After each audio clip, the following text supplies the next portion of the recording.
Welcome back, everyone. So glad to see some familiar faces and some new faces.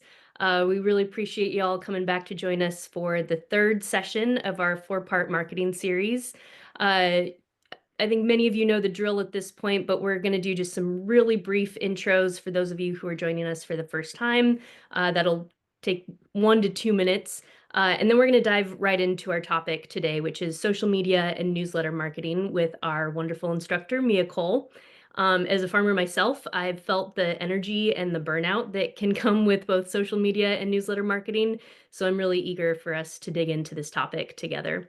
And we'll have time for a Q&A at the end, but feel free to drop your questions in the chat as they come up. We'll keep track of them and we'll make sure that they get answered at the end of the session. So again, my name is Aubrey Gallegos. I'm the programs coordinator for the Good Meat Project. Many of you know me. I've been your host for the last couple marketing sessions.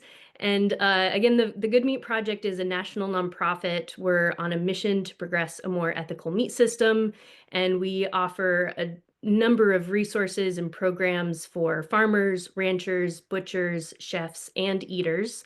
And this workshop here today is part of our Farmers and Ranchers Marketing Innovation Network, or FARMIN program. We have a number of free resources on our website to support your marketing efforts. So if you have not already, you should definitely bookmark our website, and I'll drop that in the chat in just a moment. And again, this marketing series is made possible by our partnership with Quivira Coalition. And I've said it before and I'll say it again, if you're in the Southwest and you're not part of the Quivira Coalition's programs, they're doing some really impactful work supporting livestock farmers like you. And so I want to give them a chance to speak just briefly to their programs. And then we'll get started on our session. So with that, I'll hand it over to you, Taylor. And Mia, you can go a couple slides forward. Awesome. Well, thank you, Aubrey. Yeah, it's been a pleasure to work on this series with you. I'm learning so much personally, and so yeah, it's just been really fun to meet all you new producers. So my name's Taylor Mulia. I work for the Quivira Coalition. I'm going to do a really sped up version of what we are, and so because I'm sure a lot of you have been on the previous session, so you can go ahead, Mia. All right, so this is our mission statement. Through education, innovation, and collaboration, we work in coalition with ranchers, farmers, government agencies, and land stewards to foster resilience on working lands. And next slide. Here's just a bit of our sort of values in doing this work. Holistic and regenerative land stewardship, the radical center, justice, equity, diversity, and inclusion, and the viability of land-based solutions to the climate crisis. Go ahead, Mia. Okay, so New Agrarian Program is the, you can go back one slide. Perfect. So the New Agrarian Program is the program I work on. We actually have a handful of folks from the Manager Fellowship, which is one of our three sort of focuses in the New Agrarian Program. The Manager Fellowship is sort of a business training program for beginning ranchers. So welcome to everybody who's tuned in. And if you want to find more information, I'll just leave a link in the chat and I'll move on, let Shimasa introduce Soil to Supper.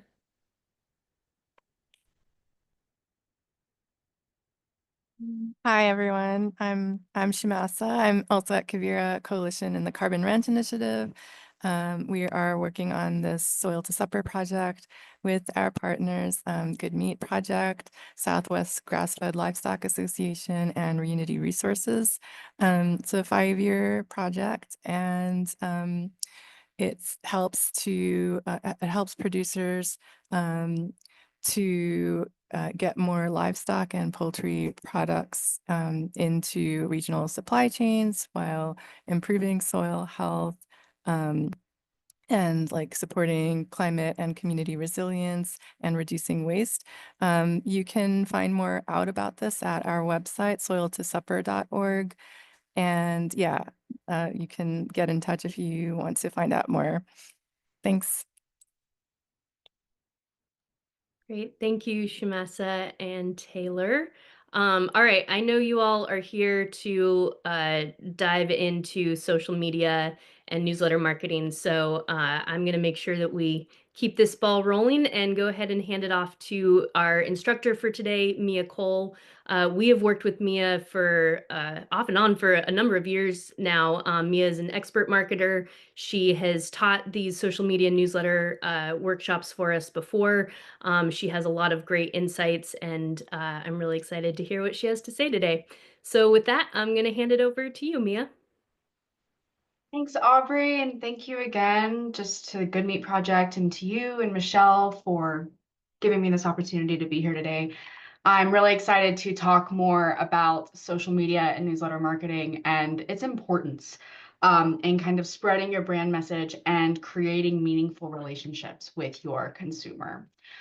So we're gonna kind of talk about this social media newsletter marketing. We're gonna start by talking about them as two separate entities.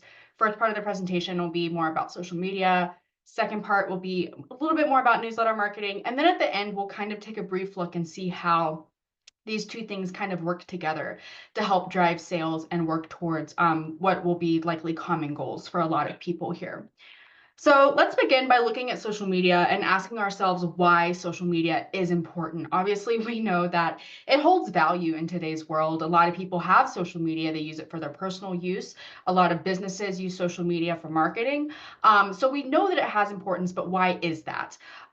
First of all, I like to think of social media as a direct message to your consumer. It is a place for you to create meaningful relationships and have meaningful interactions with your customers. If you consider it you could consider it like the online counterpart to in-person interactions, right? When you are at your farm store or on your farm or maybe selling at a farmer's market or having in-person interactions with customers, social media is very similar to that, but it's just in an online environment. And of course, we're in an increasingly online world. So it's vital to make sure that you are maintaining these relationships virtually. Social media is also a way of displaying and communicating your brand and your brand message consistently to your consumer base. It's a way for you to keep your brand at the front of people's minds. It's a way to continue to engage customers and educate your customers and your followers about your brand and your mission and your message. So those are just kind of the two really strong pillars I feel like describe the importance of social media.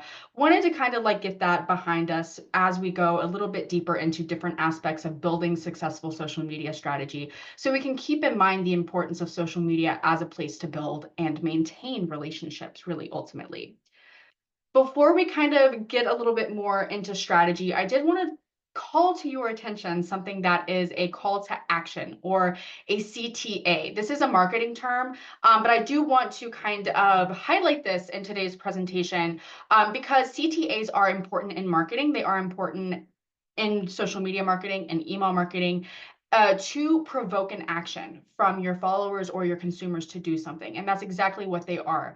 If you're scrolling social media and you see a caption or a post that says, find out more at the link in our bio, that's a call to action. That's saying, hey, go to the link in our bio and click that link and find out more about this, or purchase at the link in our bio. A call to action can also be like, learn more here, or find out more here. Or a call to action can also be a question telling people like, hey, maybe leave your response below. So call to actions are really fundamental in creating kind of engagement online to encourage your followers and your consumers to do something. We're going to see some examples of different CTAs when we look at some examples of different social media posts here in just a moment. But I did want to just highlight this, give it its own slide because it's important. So we've kind of talked about a call to action. We've talked about the importance of social media. So how does one build a successful social media strategy? The first thing I think that is at the top of our list, the most important, is incorporating your brand messaging, which I think you have talked about in this series a bit already. Really incorporating your brand messaging online so that people recognize your brand when they see one of your posts come across in their feed. This can be using your logo. This can be incorporating your brand colors or your brand fonts and designs. But it can also be more subliminal messaging, like the imagery that you choose to use. If you're like a family-owned farm, your messaging is very family-oriented, using images that kind of reflect that. as well as the messaging that you're including on social media, making sure that is reflecting your overall brand as well. And we'll talk a little bit more about that on the next slide. The second thing to help you build a successful social media strategy is really looking at what other brands are doing. And we're going to kind of do that today. Researching to see what farms similar to you, what farmers similar to you are posting on social media and seeing if that's working for them or not. Now, what's working for them may or may not work for you. There are ways to track that. We'll look at that today as well. But it can give you an idea of what works well with consumers and with demographics, and you might share similar demographics, of course, with farms that are similar to yours. The third tip here is to make sure the visual content, the photos, the graphics that you are sharing online are clear, they're not fuzzy, they're not grainy, they're not so zoomed in that you can't tell what you're looking at, but they're also interesting to look at. They're eye-catching. Those often go hand in hand because if I see a grainy or out of focus image online, I'm not really wanting to look at it for too long. So typically the rule of thumb here is if the photos you're sharing are clear and easy to see, they're going to be eye-catching too. The final tip in building a successful social media strategy is keeping your captions or your copy. Those are interchangeable terms, caption and copy. Keeping it interesting, maybe using a hook every now and then or asking a question to engage your audience. Just keeping it interesting, sometimes keeping it short and sweet and to the point.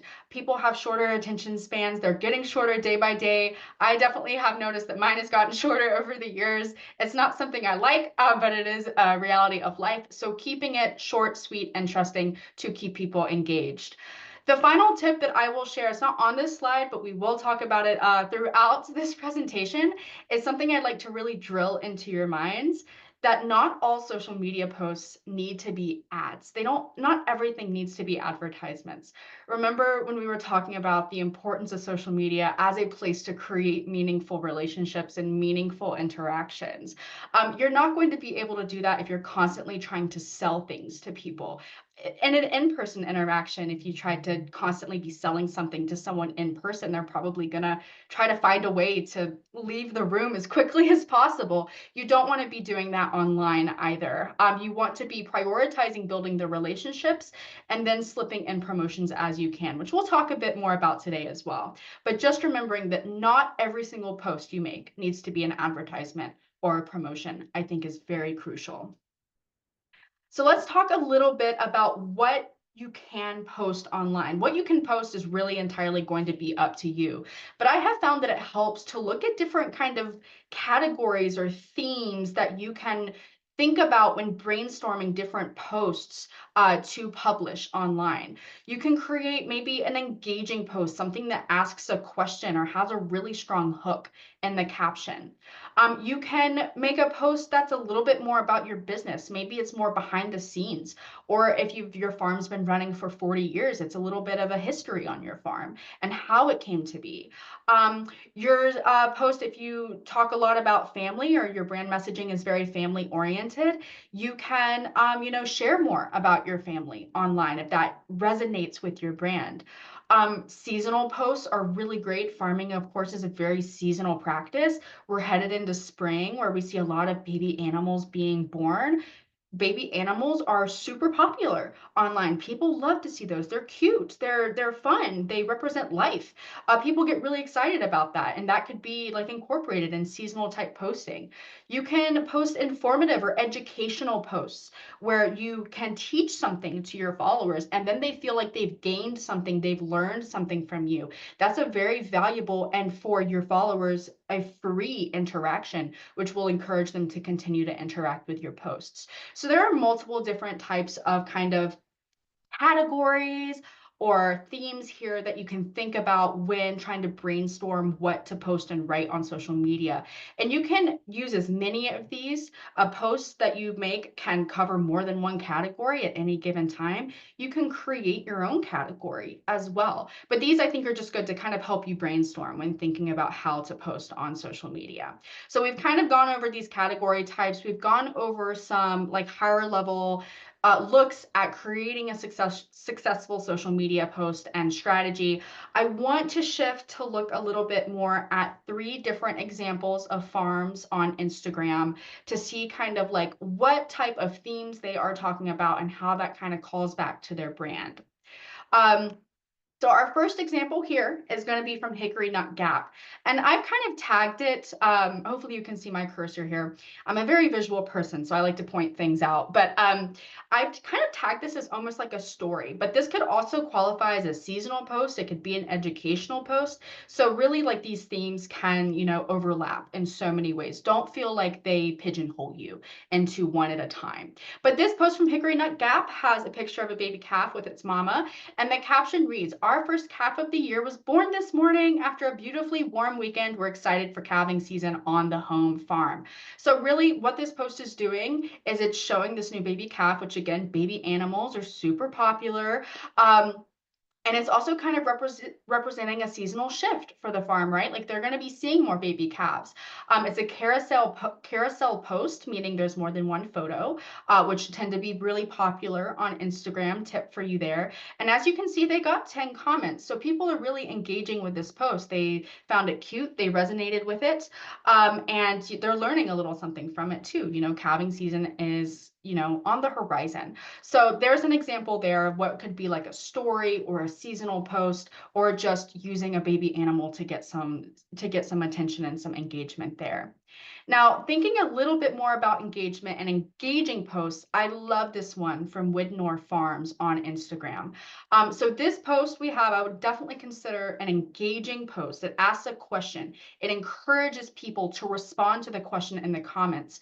And as you can see, it was pretty successful with that. 92 comments of people responding to this question.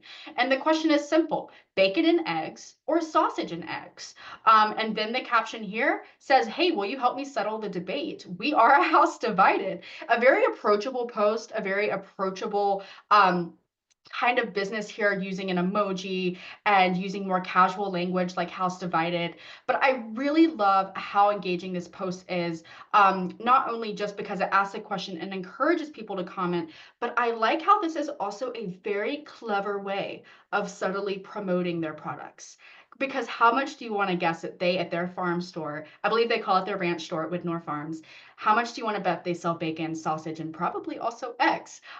So this is a very subtle way of kind of like catching the attention of their followers.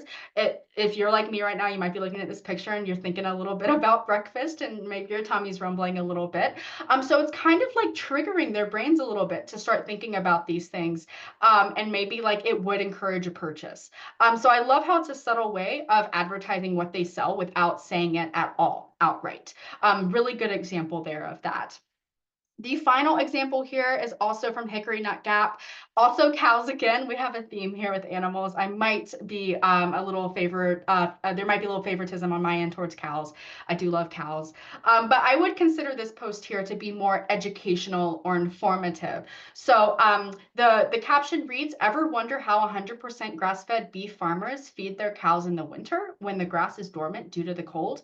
There are a few methods that we use." And the caption for this post is actually longer than just that couple of sentences there, but I didn't want to overwhelm the screen with a long caption.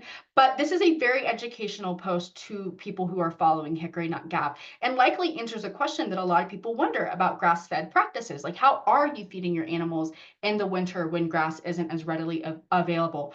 And I think this is another great example of like a subtle kind of promotion, um, in that it informs followers about Hickory Nut Gap's best practices, so that they can continue to build trust and understand what is in the meat that they are consuming and potentially purchasing from Hickory Nut Gap. So this is a really wonderful educational post. It does, I think, a little encourage a little bit of promotion in it as well. But again, it's not in your face. It's not saying, "Hey, buy our stuff." It is instead just kind of informing the consumer about what they are consuming, and helps to kind of build that trust between brand and business to continue to foster relationships moving forward. All right, so we've taken a look at a couple of different content category types, examples of those in the wild. We've talked about how to kind of build a successful social media strategy, but then the question might be, this is a lot of work. How do I manage this? I'm a one-person team. I don't have a horde of 22-year-olds that can run my social media for me. How can I do this myself? And the answer to that is, of course, trying to plan ahead. as you can, and using something like a content calendar to help you think about posts in advance so that when it comes time to create and publish those posts, you don't feel like you're scrambling, you don't feel like your head is constantly underwater, and you can feel like you might be thinking and planning a little bit more strategically. We do have a copy of the content calendar here that you can view, and I am going to have us walk through it really quickly. You're able to make a copy from this. The instructions are in the top left corner, so you can use this for yourself. We have notes throughout it to kind of help guide you, but ultimately it's pretty straightforward, right? You can plan out the dates that you want to publish your posts, and you can add any notes to help you with brainstorming for any kind of social media type holidays or holidays that might be significant or resonate with your brand message. And then there's also space for you to pre-write your caption or your copy so that you don't have to be scrambling to write it when you go to publish. And then we've also left a section of this page to track your analytics, which we'll talk more about here briefly. But the second page of this does have some of those content categories that we just discussed with some additional descriptions and explanations in case you would like to see a little bit more about what those are too. So we're going to go back to our presentation here. We'll jump back to this content calendar when we talk more about analytics here in just a second. But I did want to kind of bring that to your attention that not everything has to feel like a last minute rush. You can, take half an hour once a week to really try to plan out your next week or month of social media posts so it doesn't feel like you're constantly scrambling. Now, as we kind of wrap up this general strategy talk about social media, I want to throw a couple reminders out there for you. The first one, that one I want to drill into your head is that, social media posts, they aren't ads. They don't need to always be ads. They can be promotional very subtly. And if you think about it, everything that you're posting online that is promoting your brand message, that is encouraging people to get to know your brand better, are in a way promoting who you are as a brand and what you sell, but not everything needs to be advertising your products. The second thing is your social media posts instead are much more of a way to engage with your followers and customers. They are a way to maintain relationships and maintain and build trust among yourself and your consumers to then, at the end of the day, promote sales. So just keeping that in mind as we move in to talk a little bit more about analytics with social media, how to kind of track the strategy that you have in place, see whether or not things are working for you, and then, pivot from there as needed. The importance of kind of reviewing your own work online to make sure that it works the best way that it possibly can for you. So there are a couple things when you're tracking your analytics online that you can look at to see whether or not certain strategies are working for you and are seeing the best results that they can see online. The first thing that I'd like to talk about is reach. Reach is going to be really how many people are seeing your posts at any given time, whether it's over the course of a month, or if you want to break it down and look at your posts individually and see how many people saw that post. Reach is not limited to the people who follow you. If your post is performing really well on a platform like Facebook or Instagram, it's receiving comments, it's receiving likes, that social media algorithm is going to push that post out for more people to see. So reach can include people that don't follow you as well. You also want to take a look and track how many people like or follow your page or profile, probably on a month-to-month basis, just to see how that, waxes and wanes each month. So if you do have any major spikes or any major decreases, that can be a red flag to you, and you can kind of recognize that as it happens and pivot as needed. Another thing is engagement. Engagement is going to be really crucial in kind of understanding how well your posts are performing. This means if people are engaging with your posts, if they are commenting on them, if they are liking them, if they are sharing them either, to their friends, or if they're sharing them through a direct message, it means they're doing something with your post. They're not just sliding past it, which can count as reach, can count as someone seeing it. They're actually really wanting to kind of engage with it. And of course, as I previously mentioned, an increase of engagement on a post is going to encourage that social media platform to push that post out for more people to see. So you really do want to see a good amount of engagement on your social media profile. Final thing is seeing how many people are sharing and saving your posts. This is kind of a part of engagement, but I think that this like shows a little bit more value in terms of engagement. Anyone can comment, anyone can like. If they're sharing the post, that means it really resonated with them in some way. Same with saving it. This is really more of an Instagram function, but and actually some of our previous slides here, we see this little flag on the post. This means to save a post. On Instagram, that basically means that post is being filed separately than posts that people are liking or favoriting. So that means that post resonated more with them. So you can really see if you have a mass amount of shares or saves on a specific post on Instagram, you can see that that post really resonated with people.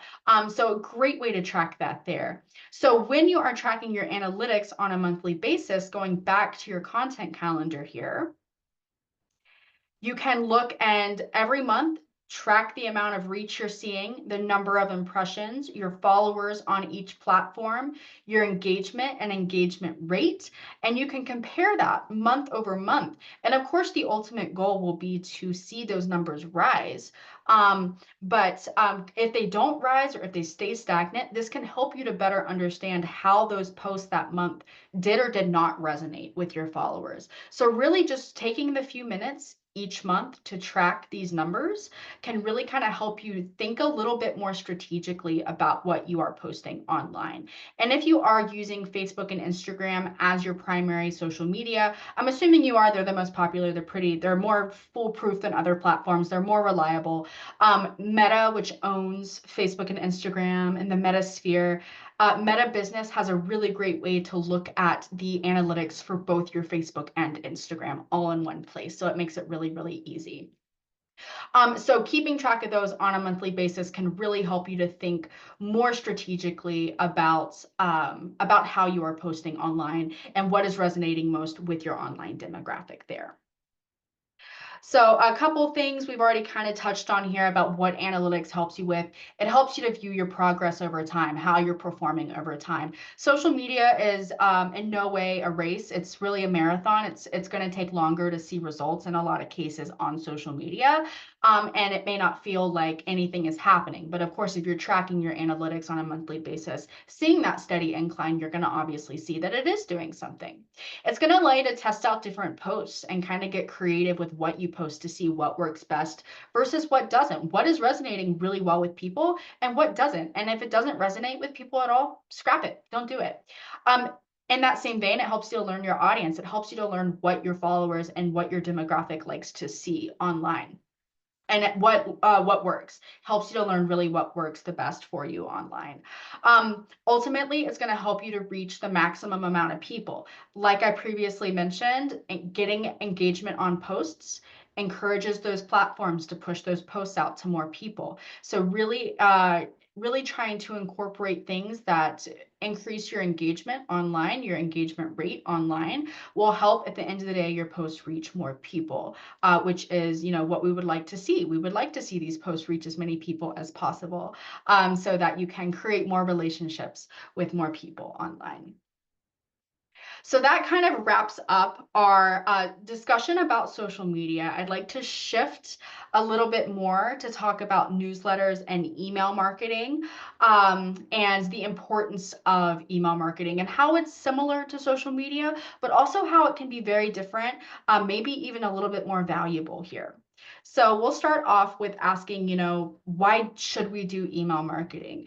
We look at social media and we think about like all the work that goes into social media, and then we think, oh gosh, I don't want to sit down and have to write a whole newsletter and think about the graphics to include in that. So why should I take the time to incorporate email marketing and newsletters into my brand's marketing routine? First and foremost, email marketing is a phenomenal way to expand on your brand and your offerings in a much more personal, long format way. While social media is great for reaching multiple people, reaching the masses, and reaching people that you may not be reaching otherwise, newsletters and email marketing represents a phenomenal way to reach people directly in their inboxes and to talk to them a little bit more about things, to expand upon things. So email marketing is really great to reach people directly, and to also, second bullet point here, stay regularly connected with your customers. While social media, you're posting and hoping that most of your followers see your posts, the nature of those pesky algorithms online means that not all of your followers are going to see all of your posts.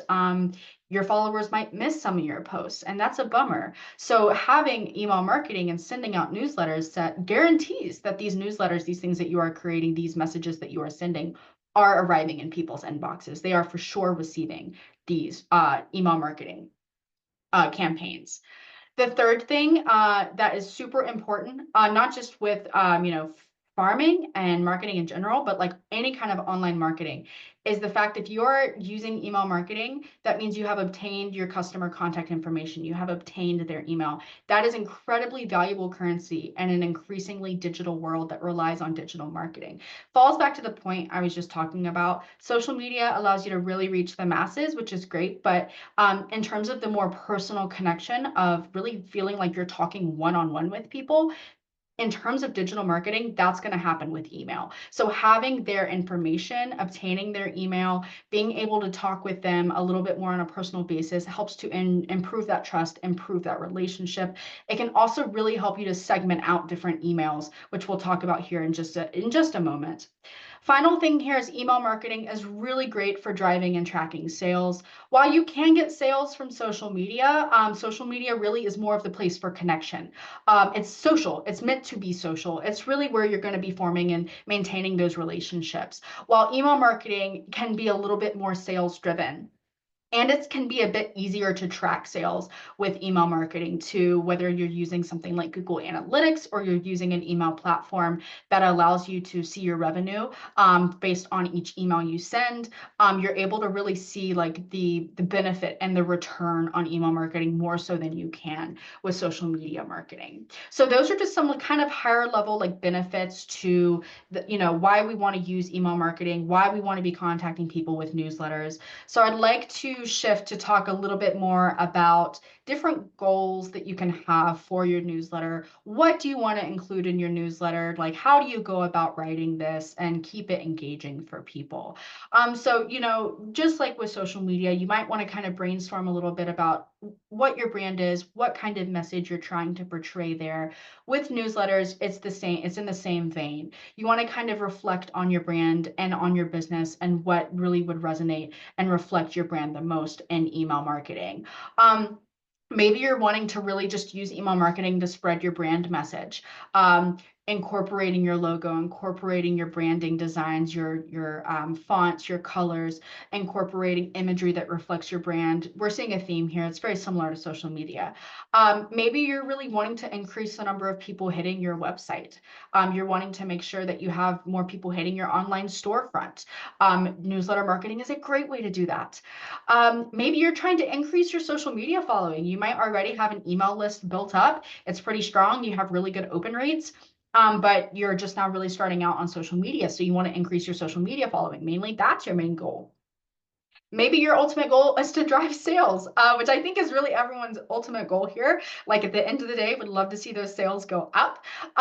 So maybe that is like a big, pillar for you with email marketing. Or maybe it's all of the above. Maybe your email marketing can encompass more than one pillar or goal that you would like to, meet when connecting with people through newsletters and email. So kind of just brainstorming some different goals that you can have there. Another couple of considerations I'd like for us to consider with email marketing is that you can have different types of newsletters for different types of customer types. If you sell wholesale, you can have a list of your wholesale emails and have a newsletter specifically for them versus just your like everyday consumer. They can be their own separate list as well. If you sell quarter or half cow or something like that, you can do remarketing. So obtaining the email lists of people that bought quarter cow from you last year. And when it comes time to sell quarter cow again, emailing those same people on their own separate list and saying, hey, time to secure your quarter cow again this year. If you do CSA boxes, having a list for your CSA customers so you can contact them directly. Newsletters really allow you to get a little bit more segmented in who you're talking to compared to social media, which is really you're talking more to a mass audience. Newsletters allow you to kind of get a little bit more personal with your different customer types, which I think is really great. Another consideration I like for us to look at is the difference between a newsletter and what is called an e-blast. Just to compare these two, I like to think of a newsletter as like a long form, letter, like old school snail mail, while an e-blast is more of like a postcard. So a newsletter is going to be a little longer format. It might have more words in it, a little more personal, some more content. Whereas an e-blast is going to be short, sweet, to the point. E-blasts are typically purely promotional. You're announcing a sale. That's the newsletter. You have a graphic that says 25% off today only. The copy says 25% off today only, and you have a button sending them to your online store. That's an e-blast. So you can send a mix of newsletters and e-blasts. Of course, just like with social media, we don't want to be constantly filling people's inboxes telling them to buy from us. We do want to prioritize maintaining that relationship through newsletter building, but e-blasts are a really great way to promote different types of promotions or sales that you might be having with your product. So we kind of looked at these goals. We've considered, the difference between a newsletter and an e-blast, and we'll see a very tangible example of the difference between the two here in just a moment. But I would like to talk about different things you can include and write about in your newsletter, because that might be a question on your mind right now is, we've talked about all these goals and we've talked about how we can create different newsletters, which is great, but how the heck do I even begin to think about what to write and what to include? I'm not a writer. How do I think about how to talk to my customers via a newsletter? So let's look at a couple different themes and category types that you can consider for your newsletter. And if you're seeing this slide and you're thinking, gosh, that looks familiar, it's because I literally copy and pasted. In fact, it still says social media there. My apologies. I literally copy and pasted this slide from the social media set of slides because you can use the exact same types of category types, the exact same types of themes that you're using on social media to display and spread your brand messaging. You can use those same types in your newsletters as well. And you can intermix them too. If you decide for maybe Earth Day, the week in which Earth Day falls on, to talk about your sustainability practices, you can talk about it on social media and then talk about it more in depth in your newsletter. And in your social media post that week, you can say, hey, subscribe to our newsletter because we're talking about this more in depth in our newsletter. And then in your newsletter that week, you can say, hey, follow us on social media. We're sharing more farm pictures of how we are making these sustainable practices work for us. So it's a really great way to cross-reference. It's a really great way to kind of brainstorm, and it takes a little less work off your shoulder, or a little more work off of your shoulders in this vein, because you can kind of hit two birds with one stone with these different category types. All right, so we've looked at some goals you might want for your newsletter. We've looked at some different category types. What are some useful tips in building a successful newsletter or email campaign here? First things first, you definitely want to include your brand messaging. You want to include your brand colors. You want your logo at the top of your email, and you want that logo linked to your website or somewhere where people can find you online. You want to, include imagery that reflects your brand and include messaging that reflects your brand. Ultimately, you want people to open your newsletter and immediately recognize that it's from you. They don't need to read the from line. They know it's from you immediately by the branding. Secondly, you want to have a lead story and maybe sprinkle in some promotions there. Again, not every newsletter needs to be an ad. It doesn't always have to be an advertisement, but including some kind of story at the top of the newsletter that you use in the subject line to kind of reel people in is going to be so important. And then you can sprinkle promotions in throughout. Third thing to help you create a successful campaign here is considering the formatting of an email.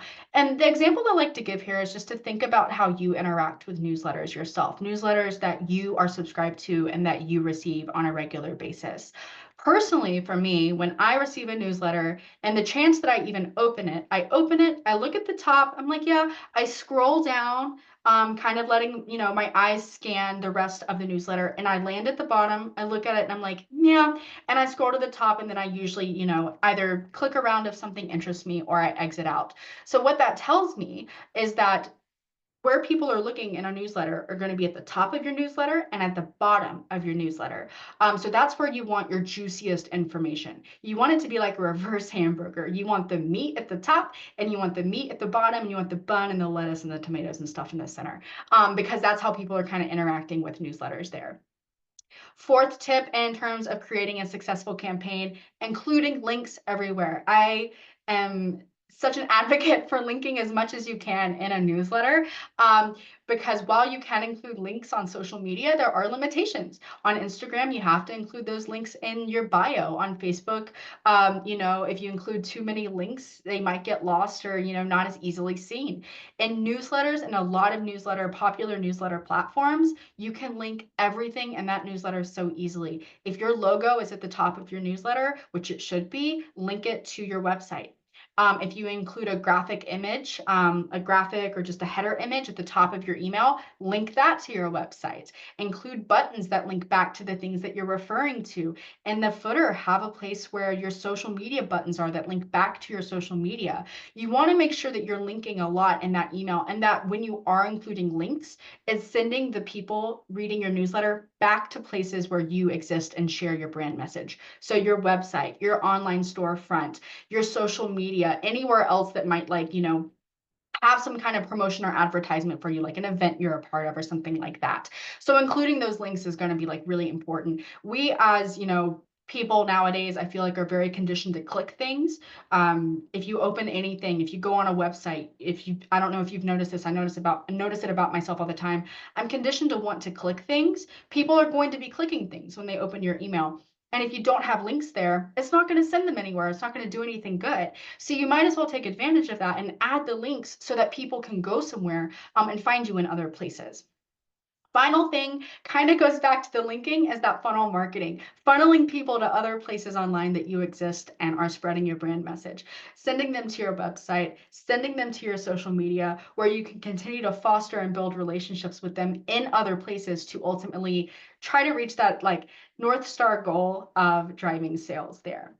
So we've kind of looked at these different pillars in creating a successful social media campaign. I've talked a bit about different category types you can include in social media, but I'd love to show you what this looks like in action. So we're going to take a look at two examples, one from Widnor Farms, more of a newsletter, and the other one from Hickory Nut Gap, which is going to be more like an e-blast. So we can see how they're incorporating their brand messaging, how they're incorporating promotions with their lead story, and what their newsletters kind of look like there. So the first one we're going to look at is Widnor Farms, and I screen captured the top part of this newsletter because it was longer and I didn't want to overwhelm the screen, as well as screen captured the subject line. That is the first thing that I'm going to see in my email inbox for their newsletter, is their subject line. So immediately that subject line is grabbing, who's ready to see the new dairy calf? And I was like, I am, so I clicked into it. Again, very popular, baby farm animals are very popular among consumers. So very grabbing subject line, it's very engaging, and that is the lead story of this newsletter. It's about, their dairy cow Tilly, who is still pregnant with her third calf. So the calf hasn't actually been born yet, so we don't actually have pictures of it, but the subject line was appealing enough that I clicked into the email and I'm learning more about Tilly and the baby calf that's due any day now. And then the email continues to talk about, what's been going on in their personal lives. They are obviously a very family-oriented farm. We know this because their header image is the family that owns the farm. So they're talking about, things going on with their daughter and their kids, and just personal things happening in their life. And then in the second paragraph, it switches. Despite our traveling, our ranch store is still open this Saturday. So that's sprinkling in a little bit of a promotion. It doesn't feel in your face. It doesn't feel like they're saying, come to our ranch store right now. Please come. We're open all weekend. Come, come, come. It's saying, hey, we've been busy. We have a cow about to give birth to a baby calf. Things are crazy. You know how it is. But, despite all of that, we are open and we're here. We're here to help you. So I think that's a really great example of kind of sprinkling in a promotion there. For their overall brand messaging, I mentioned that it definitely appears that they are very family oriented in their messaging. Their family is in the header image here. But also I love how they're calling this the Friends of the Farm email. It feels very personal. It feels very exclusive to be on this email list. I'm not just a social media follower.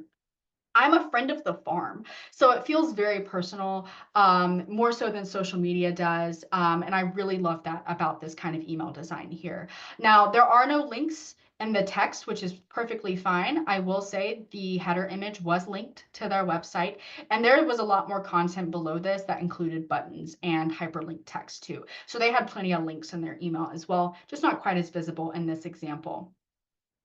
Second example I love to look at is from Hickory Nut Gap. This is more of an e-blast about their truck sale. You see the subject line here, very short, sweet, to the point, truck sale, save the date.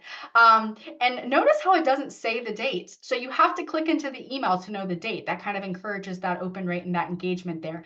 You open it up. It's a short and sweet email.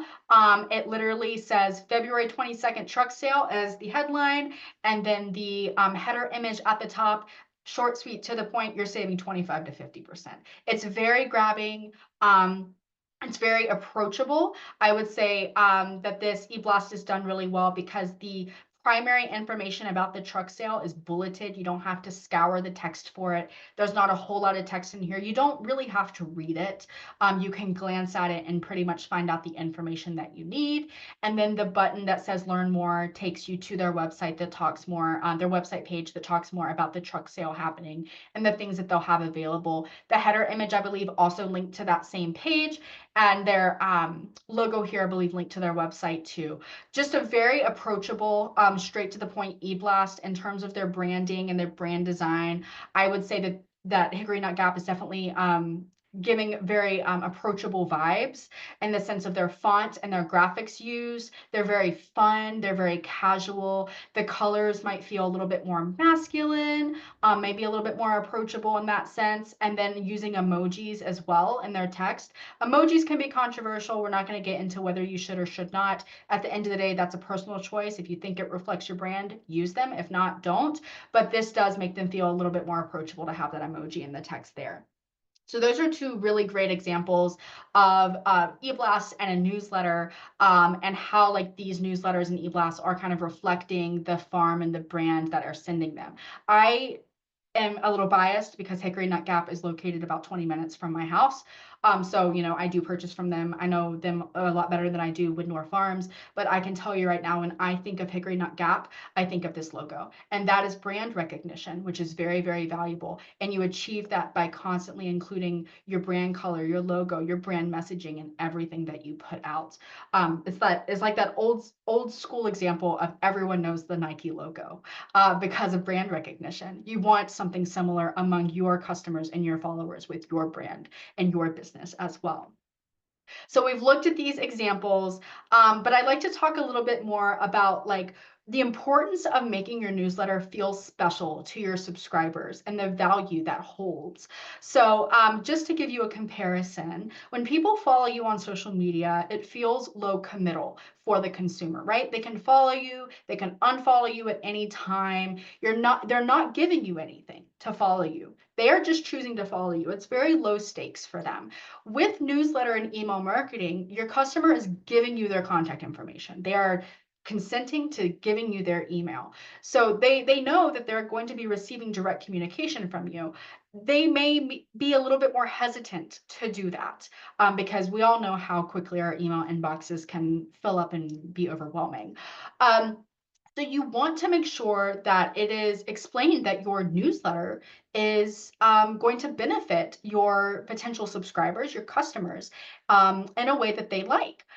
So first thing first, we have exclusive content, promoting any kind of exclusivity surrounding your newsletter. Just like with the Widnor Farms example, and actually this screen grab is off of Widnor Farms website. So this is their newsletter sign up form.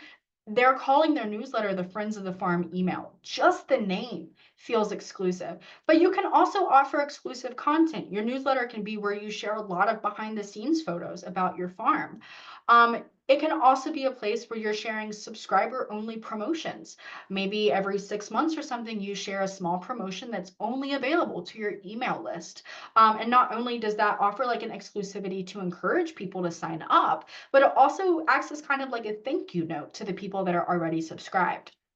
In a similar vein, including early access or be the first to know kind of opportunities for your followers or your newsletter subscribers, where they can be the first to know about a promotion or they can be the first to know about something new happening on your farm or in your business. And as we can see, I used a red box here to outline it.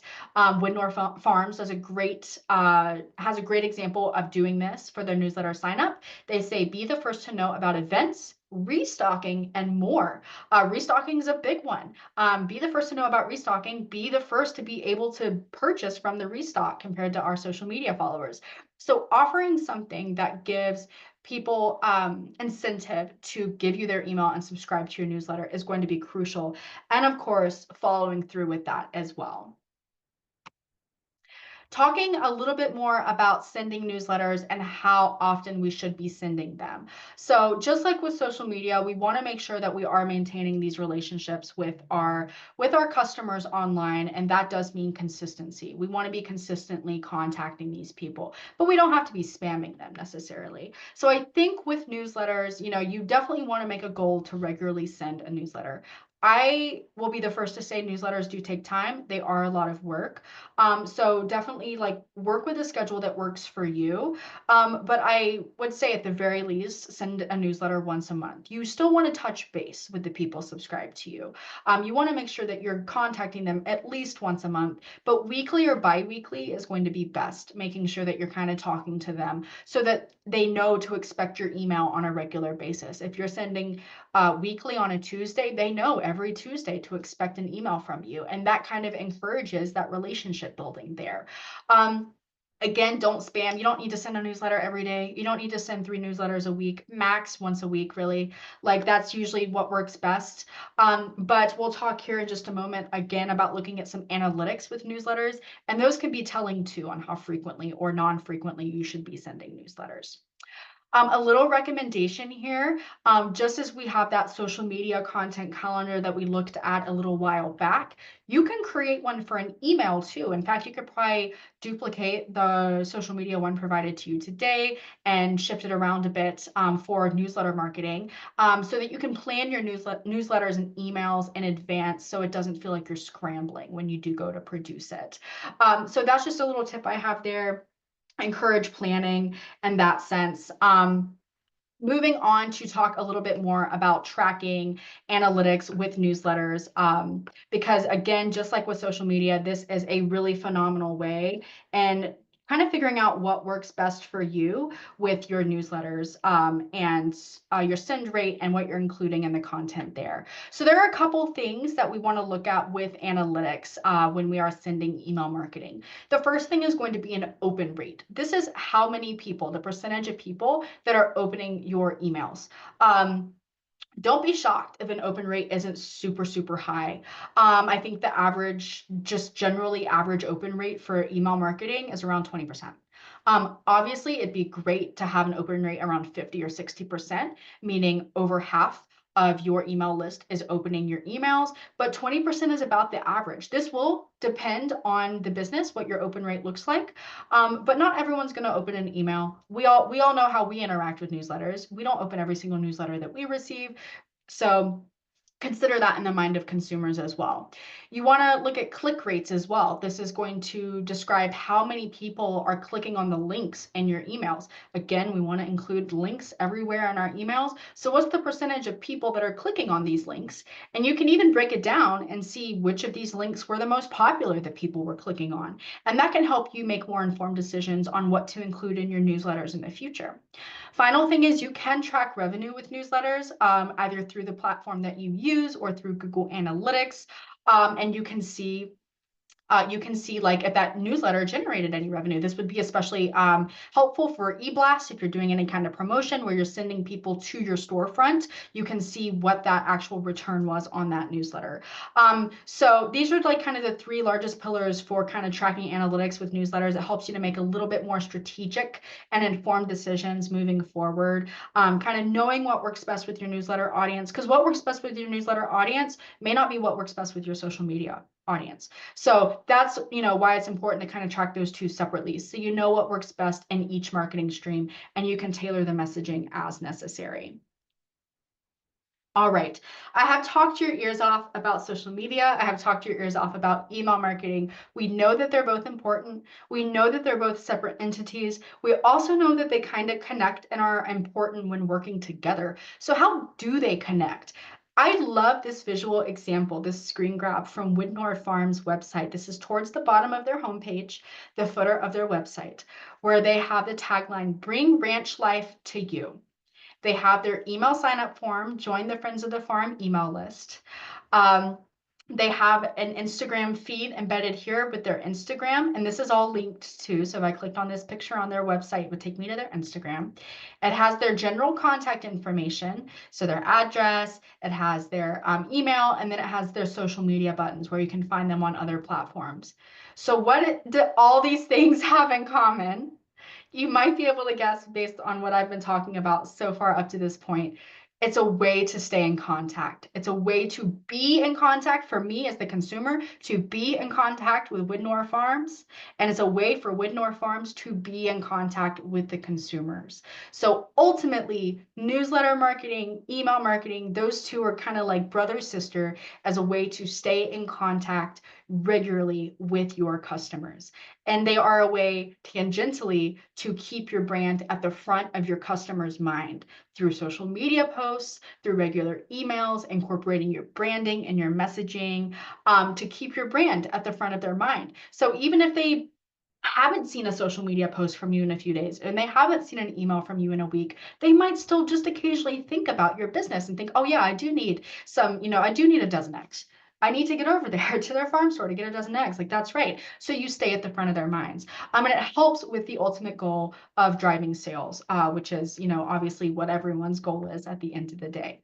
So I love this kind of visual example showing you that, email and newsletter, or excuse me, email and social media marketing are really ways to just continue to stay in contact and build relationships with your consumers to help you ultimately drive sales. So I'd like to just kind of wrap up what we're looking at here, because I know we just covered a lot, but these are kind of the three main things I'd like for you to take from this presentation. The first is that social media and newsletter marketing are phenomenal ways to spread your brand message to both new and existing customers. It's just like if someone were to walk into your physical farm store and they're brand new, you're probably gonna, say hello, you're gonna greet them, you're gonna explain what your offerings are, and you're gonna hope that you provided a well enough interaction that they want to return and become a repeat customer. And if someone walks into your farm store and they are a repeat customer, maybe you know them by name, maybe you know what they like. Think of social media as the online extension of this. It allows you to create these new relationships and promote ongoing relationships with new and current customers. Branding, including your branding on things, consistently posting, and clarity about your brand and clarity in what you post are all three key in successful social media and email marketing. Finally, do not think that analytics are something that only big businesses need to use. Analytics are vital in helping you to think strategically about what you are posting online and to help you plan and better see better performing posts and better performing newsletters in the future. And I'll leave with you that thing I'm trying to drill into your head. Not everything has to be an advertisement. The ultimate goal is building relationships. So that is all that I have to talk about today. I think we do have time for Q&A, but I'll pass it back to Aubrey. Great. Thank you so much, Mia. Wow, you packed a lot in, and that was so helpful to hear. For folks who are on, feel free to drop your questions in the chat. You can also raise your hand, or like I said, just wave us down. And we've got a little bit of time here for a Q&A to get to some specific questions. Mia, can I ask you, actually, would you scroll back to the template, the calendar template, Yes. just so folks can kind of ruminate on that as we're answering some questions here? And I mentioned this in the chat, but just letting folks know, we will send a direct link to this template, so you'll be able to make a copy and plug and play right away. So this is already made for you, and you'll have access to this from the follow-up email. So I'll get us started with a couple questions that came up during the presentation. Some really good points that were brought up. So one is kind of about matching your social media and newsletter marketing to your scale. So we had a question saying, can you overreach? So having more people wanting your product than you can supply as a small operation. Can you talk about that a little bit, Mia, in regards to thinking through your social media and your newsletter strategy? Yeah, I think that's definitely a possibility. And I feel like you do see it quite a bit online where a small brand will post something and that post will go viral, and overnight they'll get tens of thousands of followers, and they can't match that. At the end of the day, we do not have control over what and what does not go viral, but also it's a very small percentage of people that do go viral. I would say making sure that you are doing your best to um, make sure that how you are advertising online will match up with the level of productivity that you can do as a business. And then, obviously, as you're hopefully able to grow and you're able to grow with your marketing and you're able to grow with your productivity, you can align those online and communicate that to your customers so that they know that they can purchase at a higher frequency. Mm. Yeah, and I think that really speaks to your point that social media is not necessarily your place for ads, it's your place for building trust and engagement. So I know that I had that fear when I started my business, that if I posted too much on social media, I'd get too many customers. And I found that that wasn't really where I was getting customers, it was where I was getting engagement. Um, Hmm. so not being afraid to play around on social media, because it may seem like you're going to get a huge amount of business, but it's really more for the folks who are following you to show them what your operation is doing. Yeah, and I have found that like really consistently posting, what that does is just help you to consistently increase your audience. It doesn't um, necessarily mean you're going to be seeing tens, 20s of new followers coming in every day. It's just going to allow that line to slowly rise. Yeah. Great. Then we got another great question about kind of balancing e-blasts with those more engaging newsletters. So as a one-person operation, I discovered that sending a monthly newsletter was too much for me, so I opted for a quarterly to my general audience. Would adding in e-blasts and segmented emails, for example, to current subscribers, be a good supplementary strategy? Yeah, absolutely. If a longer form email is really only something you can dedicate each quarter, supplementary, shorter e-blasts, and I say that e-blasts are primarily promotional, but they don't have to be. It can be promotional in the sense of like an announcement. If you have updated hours at your farm store, that could be an e-blast. Or it could be a short message about like, hi, just checking in, like happy spring. It could be something like that. But yeah, absolutely. Please use shorter emails as supplements to longer emails, just to stay in contact with people. Yeah, great. And then another question came in saying, would you have any recommendations for an email marketing platform? I currently use Constant Contact and I find it clunky and not very user friendly. Is there a recommendation for one that has more flexibility and ease of use, especially one that can transfer over our CRM lists? Great question. Finding that right platform is tricky. Yeah, and I don't have a lot of experience in Constant Contact, but the experience I do have, I was not a fan of it. I personally really love MailChimp. There's a reason I think a lot of people use MailChimp. It's very user friendly. It uses drag and drop templates, meaning that you can drag the elements in and then just upload your images or add your text. So you do not have to be a graphic designer to create an email in MailChimp. It's also very easy to upload lists and create segments and create tags. And it's also very easy to schedule emails in MailChimp as well. So there's just a lot of functionality in MailChimp that I really appreciate. Yeah. And this may be, you may have just answered this, but can you speak a little bit to, Lucy was asking, what should I look for in an email newsletter platform? Especially if someone is just starting out with one, any recommendations for what to look for? I would say user friendliness. So making sure that it is kind of that drag and drop template, which I feel like most of them are. Which is why those email platforms exist. They exist so anyone can create an email. Seeing like most of them do have price tiers. Some of them are free, but a lot of them do have priced tiers, and those tiers are often based on how many contacts you have. So it might be worth comparing email platforms if price is a concern for you, which as a business I'm assuming it likely is, and seeing which one might be the better deal depending on the number of contacts in your email list. Because a lot of them do charge based on the number of people receiving an email. So I would say those two things for me, the usability, user friendliness, and how they're charging based on contacts, based on tiers. One platform too that I think is really not great for large email lists, but if you're a very small operation and you just need to get some emails out as quickly and simply as possible. Yam is one. I don't know if folks have heard of that. It stands for Yet Another Mail Merge, I think, but it's an extension to Google, your Google Drive, and it's a really easy way to bust out a quick email blast to folks if you don't have an external platform. So that's another one that you can try. MailChimp is better for larger email blasts, though.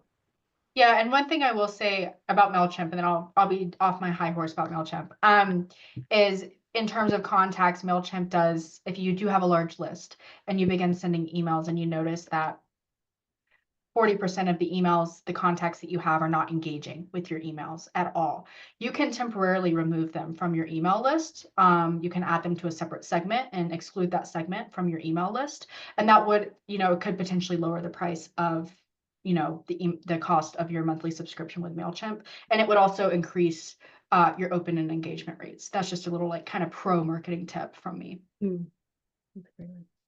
Uh, we got a good question here, very timely. How often do you use ChatGPT to inspire some content ideas for social media posts or newsletters? I should have included AI in this. That is like the topic of the decade. I use ChatGPT quite a bit. I'm a very creative person, but even I run into walls. And when you are doing a lot of creative things on a regular basis, it can get very tiring and your brain can start turning into fog. So oftentimes I will use ChatGPT to help me with headlines for emails. That's usually the one that I find is helpful with catchy headlines, but also helping me brainstorm content too.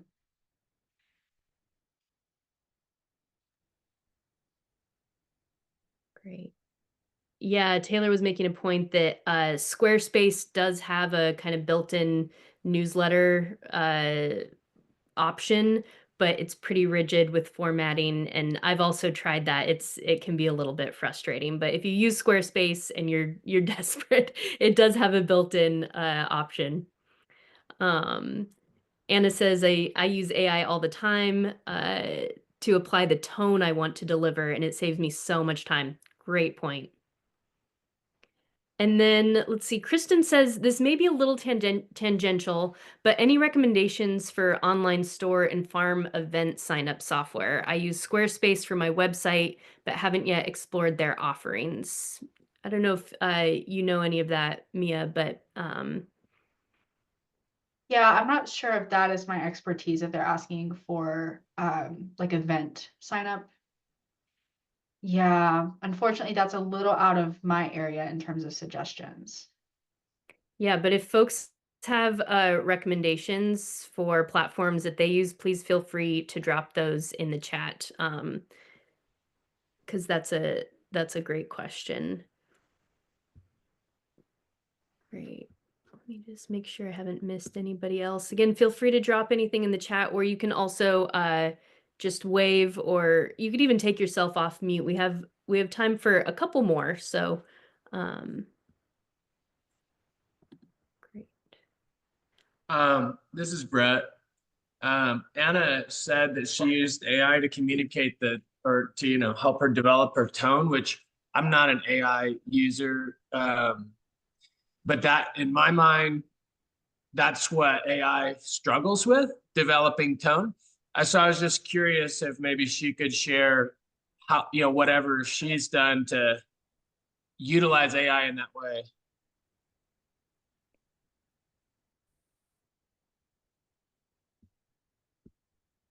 Yeah, great question. Anna, are you willing to take yourself off mute and just share? Sorry, we're over here fumbling. There's two of us sitting at my desk. So I do all of our social media and our marketing here, and on top of that, do all of our internal business stuff, and it gets a little overwhelming. I get burned out pretty quick. And so I'll have some great content, and I'll want to say something, I prompt Gemini, which is the software I use a lot, and I'll say, could you write me an Instagram post in an educational and fun and engaging tone to describe the birth of our new calf? We use regenerative agriculture practices, and we culled really hard last year and made some hard decisions. And as a result of that, we have really protective mama cows, and they're birthing out on range with no support from us. And include something about why it's important to not interfere in calving, or something to that nature. And they'll write me a whole article, and I'll just read it and kind of cherry pick what I want out of it. And it saves me, honestly, like the bandwidth. I don't normally have the bandwidth to type all of that up, especially not 3 or 4 times a week on top of everything else that I do. I was going to say as well, I've got Sierra here too. the tone thing as well, certain websites, like one that I would refer to a lot is called Ahrefs, A-H and then R-E-F-S, and in that one you specifically underneath, there will be a list of tones, so you can do a serious tone, a persuasive tone, a friendly, diplomatic, and you can pump out different variations of what you're trying to say depending on what type of tone you're trying to give off. So that's kind of helpful for us when we have this information that may seem very, like, for lack of a better word, like not that engaging. It's just like a long list of information. It comes up with a way to put it where people are like interested to want to keep reading and learn more about it. So I think the tone thing is really helpful for that specifically, is you already have the information, you just want it formatted in a way that comes across to people as like friendly and engaging. So yeah, I think also with Gemini Google, the thing, like, if I want them to hit on specific points, I start with, this is the tone I want this to be wrote in, and these are all the bullet points I want to use. We practice regenerative agriculture. We're Audubon certified. We're BQA certified. We practice mob grazing. So I put these like bullet points in there, and whatever they come up with, they'll hit every single bullet point. And from there, I usually just copy and paste it into a Word document, shorten it up a little bit. It's usually never redundant, which I have a problem with. When I'm typing those things up myself, I get a little redundant. It's annoying. But AI never gets redundant. So I just kind of like cherry pick some of that. I might make a couple of modifications, insert some emojis, and then I'll copy and paste it onto our Instagram, or copy and paste it onto our Facebook, or copy and paste it onto our Constant Contact. And I always kind of run it by someone here, just to make sure it doesn't sound robotic, because AI has a tendency to be like, oh my God, AI wrote that. So I think it's important to go back and have an actual human being read it and say, like, how did you feel when you read that? Because that's our thing. We want to evoke some sort of emotion from someone. Emotion garners engagement and leads to sales. Yeah, so about how to put the tone into the AI, it depends on the platform. A lot of them, you just put your message in underneath. You can specify, or like Gemini, what she's saying, you just put it in the message with everything else that you want it written in that tone. So it'll depend on which website you go to, but for the most part, all of them have like a tone change for how you want it to come across. So it's helpful. And just a side note, I took a digital marketing, a one-day Saturday course, digital marketing course at CMU. They were offering it. And for the very first time in all the marketing courses I'd ever taken, 100% of it was about how to utilize AI. to help you save time. So now I can write these posts. They take me like 45 seconds, where before I wouldn't even have the bandwidth. I'd start to type something and be like, oh God, I can't do this right now. And I just quit. So it's really, really saved me that mental load of having to do the marketing, which is for us, if I don't have the mental load, marketing suffers. It's the last thing on my list. That was that was a really, I'm so glad you guys shared all that. That was really rich. I was on my phone when I first got on the call, and I switched to my computer, so I don't have, I'd love, given what you guys shared, I'd love to like just look into your, you know, your business.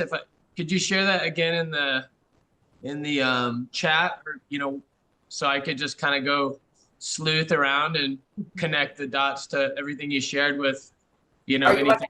You want a link to our Instagram, or do you want the Yeah, just I used, or all of it? all would be great if you want to, you know, put it into Gemini real quick. Sure. No, but just at least so I can connect the dots to your operation. That'd be great. Sure. Thanks. That was a awesome share. You're welcome. Yeah, thank you, Anna. Thank you, Brett, for prompting that.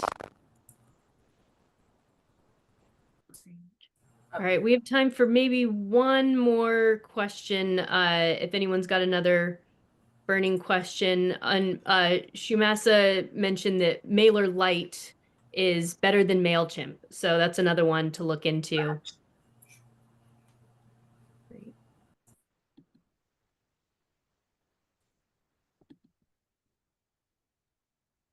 This isn't really that, I just noticed this for the first time, that there's above my mute button, if my cursor is over the presentation screen, there's a little green thing that if I scroll over it, it's like a little green pencil. And if I scroll over it, it says annotate. And if I click on it, there's like this like drawing. And is that something that has always been there and I've never noticed, or something that you guys have activated and is somehow something that we could use to communicate in these things? I just noticed it for the first time on this call, and I'm just curious if y'all have ever used it or are aware of it as a tool. We did not deliberately put that in here, but you are welcome to use that. We welcome it. You're free to doodle on Mia's slides here. Okay. No, I'm kidding. But can I just try it real that's quick? a feature that Zoom has that is great. So Can you see that? yeah. Yeah. Okay. Yeah, just thought I'd give it a go for, you know. Yeah. All right. Thanks. Mia, I have one question. Again, if anyone is kind of sitting on one and not sure whether to ask, feel free to drop it in the chat. We've got just a couple minutes here to get to one more. But I'll ask one in the meantime. I know that for a lot of folks, the big issue around social media is burnout.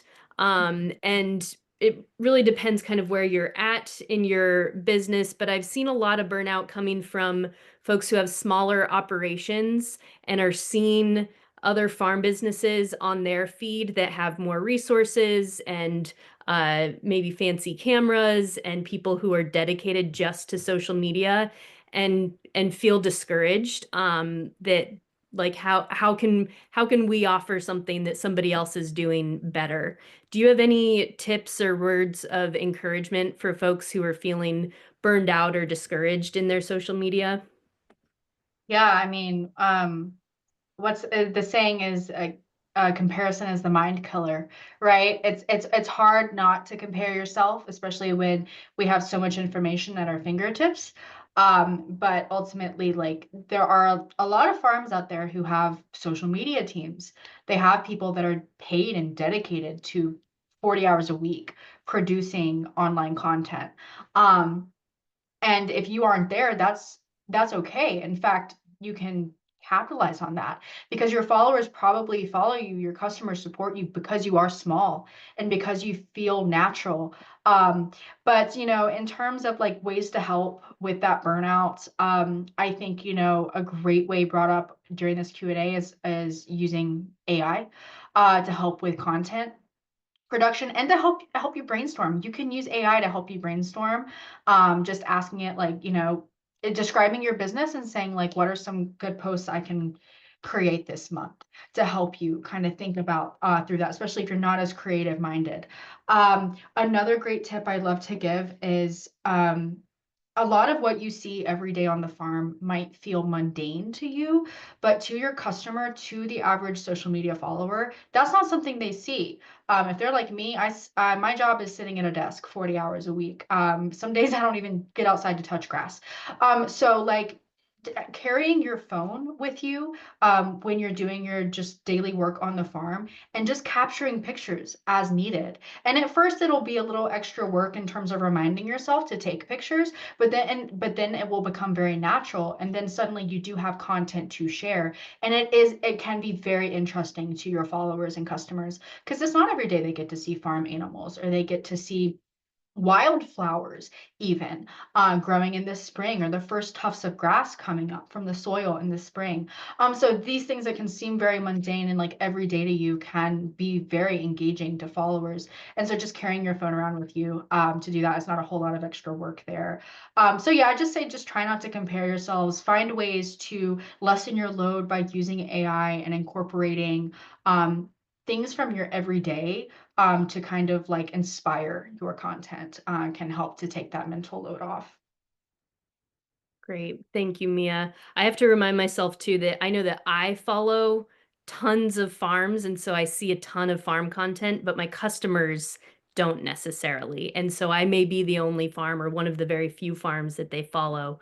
So it doesn't feel unique, but I think our customers really do find our content more unique than we even assume. Mm-hmm. There's some great things going on in the chat here. Anna was sharing their business is the High Lonesome Ranch, if you want to follow them on Instagram. Also shared an example of an AI exchange. So what I'll do today is I'll download the transcript of this chat so that you all have access to this. And then we'll also send links to some of the things that we've mentioned here today. And then Lucy says, M5 Entrepreneurs Group and course are helpful in brainstorming tips on creating content and help in avoiding burnout. Great recommendation. Thank you for that, Lucy. Wonderful. Great. Well, with that, we're getting pretty close to our time here. So just a few things to wrap up. Mia, do you mind going to the very last slide there? One thing that I wanted to make sure to mention for you all is yes, a couple things. So tomorrow, for those of you who are in the Quivira cohorts, the Soil to Supper and the New Agrarian Fellows, we have group office hours with Mia tomorrow morning. I'll send out the Zoom link and reminder later today, but please join us for that if you're part of the Quivira cohort, and we'll get some of your specific questions answered and do some workshopping of your social media and newsletter. And then for everybody here today, our final session is going to be on March 7th. So again, we'll take 1 week break to give you a chance to go through the social media template, catch up on your lives, and then we'll wrap up on March 7th. That's going to really be a culminating workshop on connecting your marketing to your sales. So really bringing together all of the things that we've talked about in these first 3 sessions. And that will be with Michelle Thorne, the executive director of Good Meat Project, who you may remember from our last session on building a marketing plan. And then the one other thing, if you'll go to that next slide, Mia. Brett, your doodle stayed. That's good to know. I haven't played with these before. Anyway, we wanted to mention a resource that we have. If you have a farm or ranch business, or even for butchers, chefs, restaurants, we just launched this new Good Meat Finder. And this is a comprehensive listing for any food and farm business in the United States. And what's cool about this is it's not specific to one certification or one practice. This is really meant for anybody who shares our good meat ethics, which is valuing land, people, and animals. And so you can list all of your products here. You can list any certifications if you have them. The really cool part is you can list your practices. So if you are grass-fed, if you do pasture-raised, if you are women-owned, pretty much anything that makes your business unique and highlights your values and your ethics as a business, you can specify those on this Good Meat Finder. So right now we're populating the Finder, and then we're going to really open it up to the public starting in April. So we would love to get you all on this Finder so that we can help more consumers get to you. So I'll drop a link to that in the chat here. And right on time. That's it for our session today.